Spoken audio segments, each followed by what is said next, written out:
Talk more on that, let's bring in Mainasara Umar Kogo. He's the chairman of the Code of Conduct Tribunal.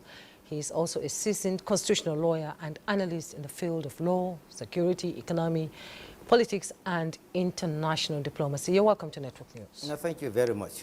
Now, let's have your thoughts on the, federal government's decision to the release of the arrested August nationwide protesters, knowing fully well the uproar it caused when they were arraigned in court. Let's have your thoughts there.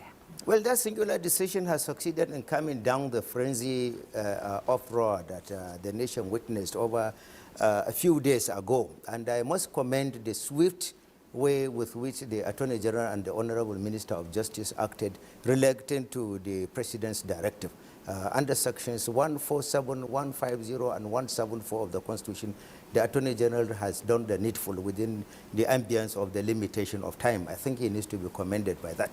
And the President, over and above anything, has demonstrated quintessential disposition of highest degree of statesmanship and the feel of the pulse of the nation under the section 130 of the Constitution as the Chief Executive Officer of the Federal Republic of Nigeria. We must commend the President for really saving the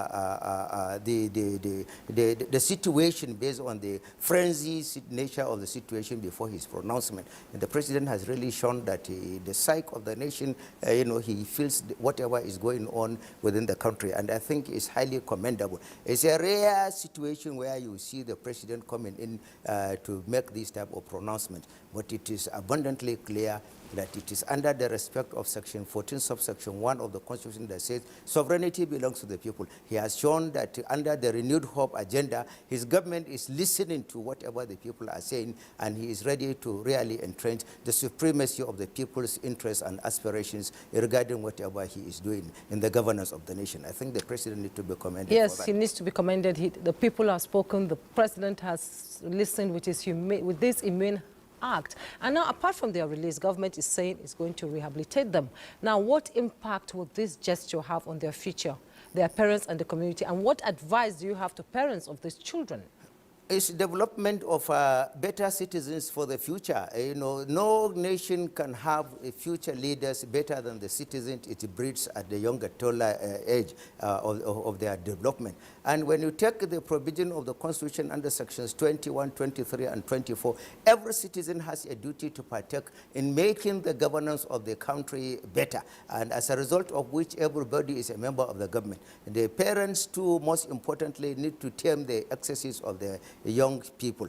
Members of the social media too needs to know the bounds of their limitation, especially going sensationalizing it along some primordial considerations. That is contrary to sections 14, 15, 16, 17, 18, 21, 23, and 24. I think the gospel of national unity, national progression, national cohesion, and interest of participating in the governance should be up and above any other consideration. By the time children are allowed to go and maim and destroy public properties, including properties of innocent citizens, definitely speaking, we are not breeding them for better leaders in the future. It is very, very important, parents and elder statesmen, wherever they are, to be the gospels of moral rectitude, to try as much as possible to be injecting discipline and statesmanship in the minds of the young people, so that ultimately they will be the future leaders that will run the country. The President has spoken. The governors too, I commend them. They have spoken very well.